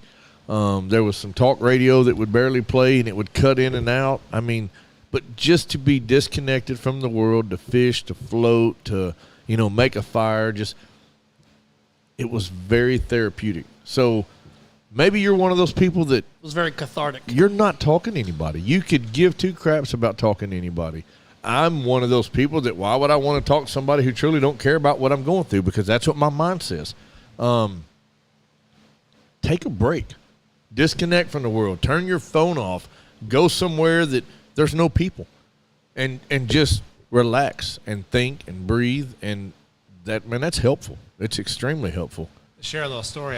Me and my wife, we're expecting a child in December, so y'all pray for me. And probably pray for her because she's going to need it more than anything. Is it your first one? Yeah, our first one. You're in trouble. Yeah. So, and it's a girl. So there's shit. Oh, yeah, I don't like them either. I know, right? But Bullets. He's got Lots of bullets. That's exactly right. They both. Yeah. He's got a full grown daughter. He's got a full grown. I've got a daughter. whole slew of And them. his wife's got a daughter. I mean, Glover, I meant to say. Your I'm wife sorry. has a daughter? Glover. Got me. Okay. So, Anyways, continue. with all that being said, we were kind of thinking, all right, let's take a little trip, to kind of get away and reset ourselves, because with the child on the way, obviously, y'all know that it's going to be a big thing. And so we decided to do a cruise to Alaska, and so we were That super, is a little bigger thing than I would have Well, probably done, but whatever. COVID I mean, coming we out. could have hey, went like to Well, when you- Cancun, but you listen, said let's go to Alaska. when you have 8 different master's degrees, You're true. That's true. Well, I don't work for Carnival, but coming out of COVID, everybody's struggling, so y'all get back on them ships and help keep that company alive, right? So everything's kind of cheap. and but he got yeah. internet service on there. He can keep up with his.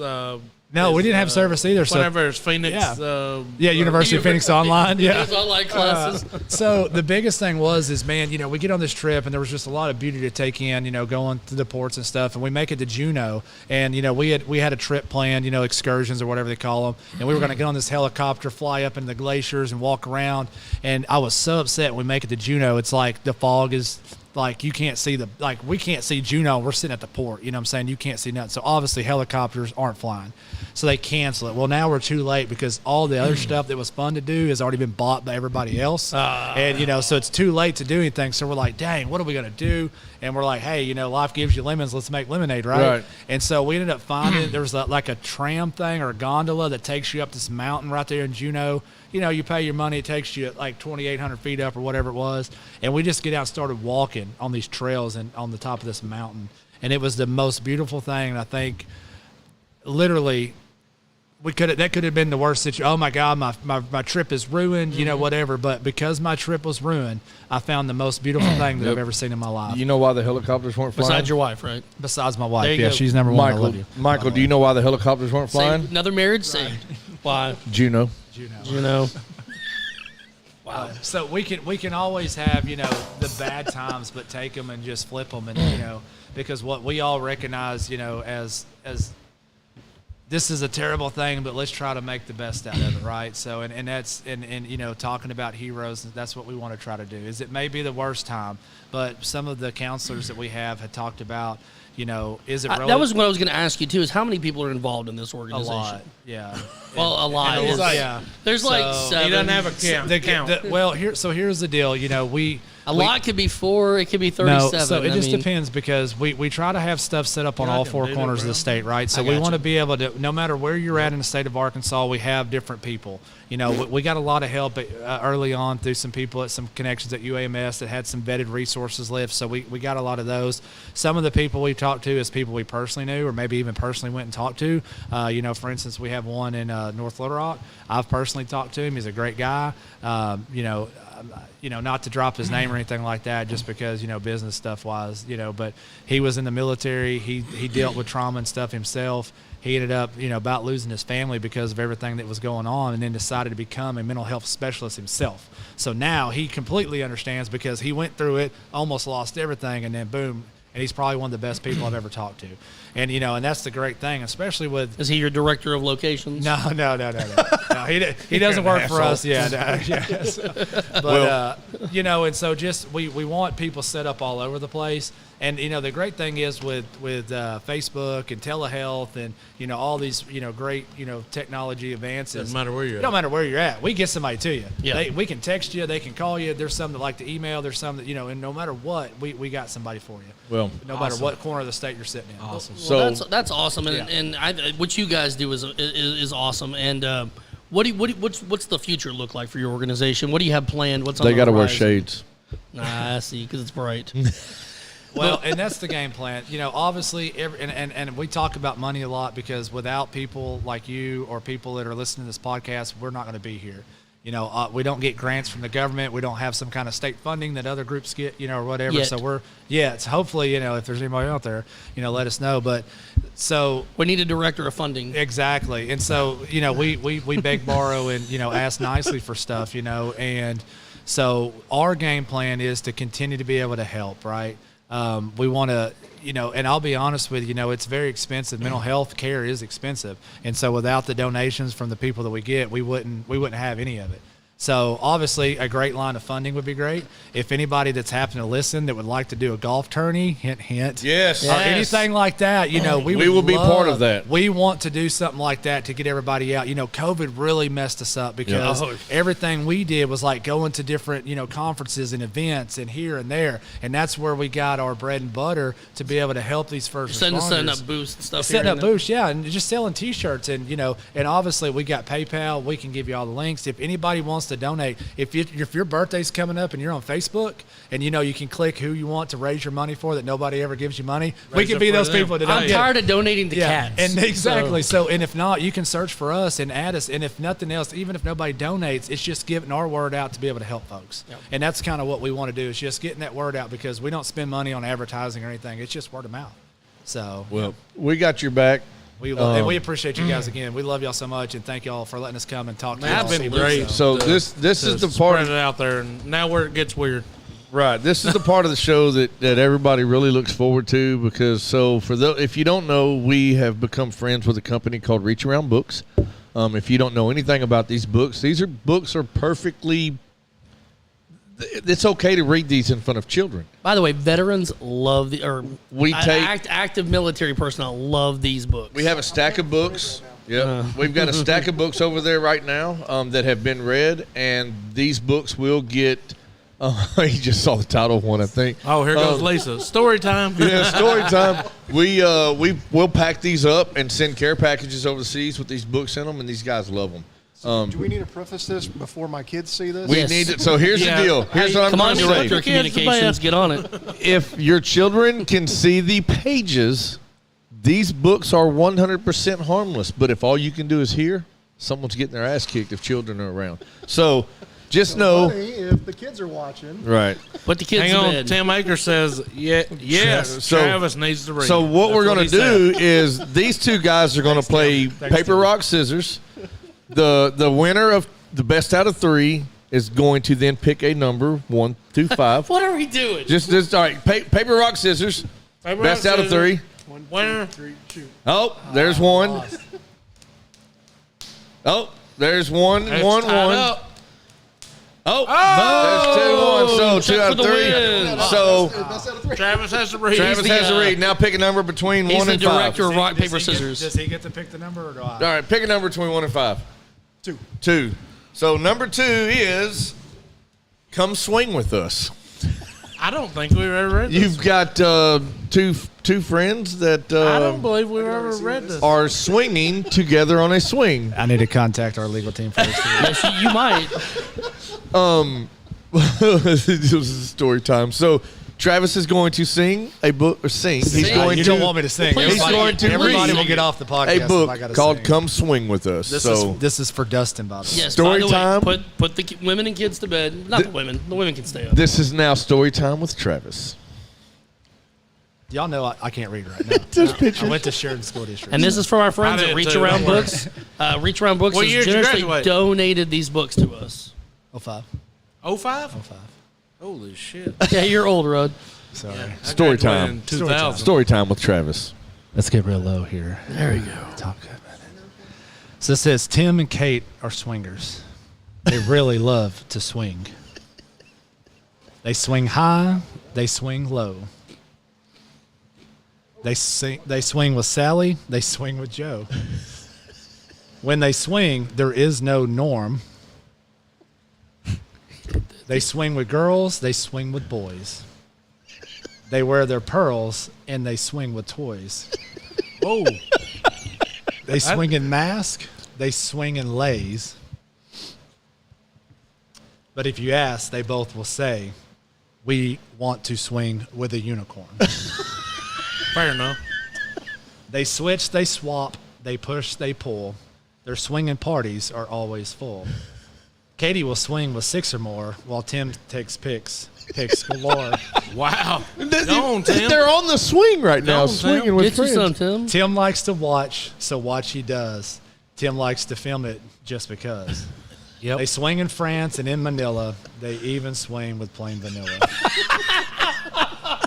They swing at night from dusk till morn, hoping to find a unicorn. Don't They we know all? she's out there within their reach. Someday they will swing her on the beach. While they try to find that beauty, Tim will swing with something fruity. That's it. And that's it. That's it. They try to find that booty. They're going to swing with Something to do. So back to that vacation I was talking about. And so there was like a group, for like, hey, this trip. And, people get on there and share different ideas of what they're Upside down doing. pineapples? One lady said, hey, looking for that unicorn. If you're on there, holler at me. And That's we're like, amazing. Yep. no, thank you. Upside down pineapples, Just be man. careful. So, in joking with this book, like you said, the vets love this kind of Yep. stuff. If that's what your norm is and that's what gets you going Get and it. gets you happy, man, Have it. whatever works. And, Yes. whatever helps you get over what you're going on, that's what we want to do. Well, I'll tell you what, boys. Get you to sign that. We are going to send that overseas to some of our. A couple some of the other names of the books is Spank the Monkey lends a hand. Lucy Lickalotopus goes down south. Peter pitched a tent. Brenda's beaver needs a barber. One that was read the other day was put Tony's nuts in your mouth. Oh, and I like the. And then who's going to help Jack off the horse? Off the horse. There's Jackalope, and he's small, dude, and he's got to help. He needs help getting off the horse. I like the So, Jiggle Wiggle Tickle Pickle. Jiggle Wiggle Jiggle Tickle Wiggle Pickle. Tickle Pickle is a good one. It's pretty good. But yeah, it's awesome, man. We send them over to the. We package them up, send over like we'll send I read granola that one. bars and sunflower seeds and all that stuff. Brenda's beaver plays around the golf, and Susie likes to look at Yeah, balls. her beaver also needs a barber. Yep. I read the Susie likes Apparently to look don't have a fancy signature like Chuck does, for the record. Hey, Susie likes to look at balls was pretty, they hit all the celebrities. What do you want me to do? I can't read. I should have been a that's right. doctor with the handwriting that I have. Oh, Josh, Josh, you're- they're not our, you're they're almost not our there, right? books. That's It's just that's awesome. a group that we hooked up with. It's called ReachAroundBooks.com. Check them out. We told them what we wanted to do. We wanted to read Ashley some of said these bunch books of on the pervs, air. It's and great. then- LOL. and then put together a care package. Ashley, all we do is read the books. We're not the pervs here. That's not entirely true. It's not 100%. But We'll guys, take 50%. But guys, thank you so much for being here tonight. We really do appreciate for it. having us. And Awesome, man. anything that we can do to help you guys get the word out, we're all for it. If you have any events coming up or anything you would need us for, or if you want Shane to come on the podcast and cry for you at the drop of a hat. golf tournament, please. Golf Let's tournament. get it. Golf tournament. Let's We're in. get That's it. We did a seriously putt-putt tournament Yeah, last well, year. and that might be something too. You know, it doesn't have to be the traditional stuff. And I love like what was it last year or whatever, the mustache and the beard competition. Oh yeah, well we and- did that with the yeah. bearded bully and the and bearded just sinners. different stuff like that. You know, that's it's fun to have the not norm stuff. You know, The to raise money with. The and talk putt-putt about- yeah. tournament was amazing because it's family orientated. Absolutely. And that's what Yes. we've learned over the years, that anything that we can bring families into, we seem to get a better response from. So that would have been a hit had we not been competing with Comic-Con, with the Saline County Fair. Do it on the same weekend as The lanes have closed down and stuff like that, and people don't bowl no more. Right. But that was like the funnest thing. I mean, I'm not that old, but like we'd go to the bowling alley in Benton or something like that, and just throw some, and everything was, black light and crazy looking carpet. Get your nachos and give a funny name. Well, Rodney always wants a kissing booth, so we've got to make sure we get a kissing booth in there. I don't know why we ain't brought that back. Oh. Well, COVID, it's kind of COVID ruined everything. It's good now. I mean, you We can can do help it. jack off a horse, but you can't have a kissing booth. But now it's monkeypox. Now you got to worry about the monkeypox. That does happen. I'm not worried about it. Let's do a kissing booth. Well, again, like he said, We'll do a bowling kissing booth. Bowling kissing. all of our first responders, everybody out there, regardless of what it is you're going through, reach out.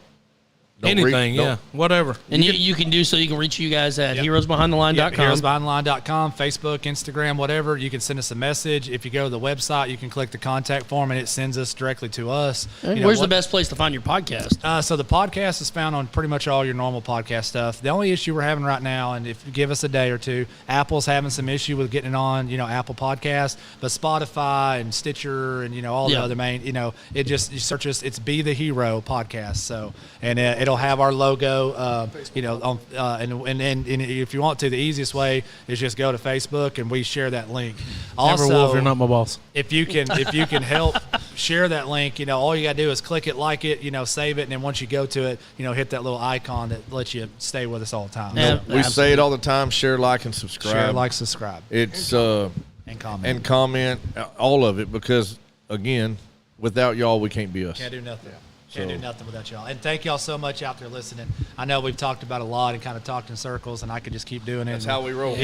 But we seriously, if anybody out there wants to talk later on, or if you want to be on the podcast and you're listening to us right now, shoot us a message on any of those social media platforms. Shoot us a message. We'll Let get us it know. to them. Yeah, or however, whatever. we want to hear from y'all and see what y'all want to talk about too, and let y'all share your stories. So, Absolutely. wives, Awesome. spouses, whatever. Absolutely. Well, thank you guys. Thanks to Travis. Thanks to Chuck. Heroesbehindtheline.com. Find them on Facebook. Find them online. Everywhere you can find podcasts. What else you got for them, boys? That's it. That's it? I'm ready to go drink a beer. Let's go drink a beer. Okay. All right, Let's guys. do that. Thanks so much for tuning in this week. Do us a favor. Go follow us on all the social media platforms, on TikTok, on Instagram, on Facebook, on YouTube, OnlyFans, anywhere you can find us. Whatever. Farmers only. FarmersOnly.com. We Just got know- it all, baby. You've got a friend in me. I think Woody said that. There we go. He did. Yeah. And what's your motto? It's okay to not be okay? It's okay not to be okay, but our motto is be the heroes. Be the hero. Be the Be hero. the heroes. With that being Y'all go said, check them out. If y'all need something, reach out to us. We'll get you in touch with them, or we'll get you in touch with the right people. And it's okay. Everybody's all right. Yeah, it's okay It to is. not be okay. thanks everybody. We're getting a lot of thank yous from everybody that's still here with us. So, like I said, without y'all, we can't be us. Thank y'all for being there to support us. Keep it up. Share, like, subscribe. Tell everybody. Let's grow this thing and make it bigger than we could have ever thought it could have Absolutely. been. And happy 3-year dadiversary. That's it. What's up right there? Yeah, heck yeah. Appreciate y'all. Thanks everybody. Thanks, guys. Thanks for being here. And This is the longest longest extra time I've Russian. held a job without being paid. right. Welcome to being a volunteer fireman. Thank brother. you. Thanks Like I everybody. said, we're going to double your salary next year. With that being said, we out of here. Yep, we out. Bicycle. Have a good week, everybody. Yeah. That's after dark. You already know. Moms in the morning suck.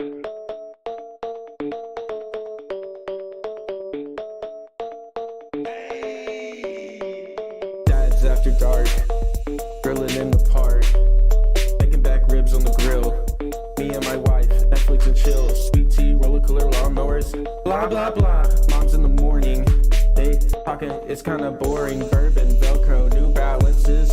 Tatted on my nose, Mickey G, funny packs, that's on me. Blue jean shorts, yeah, that kind of short. Dads after dark, dads after dark, dads after dark.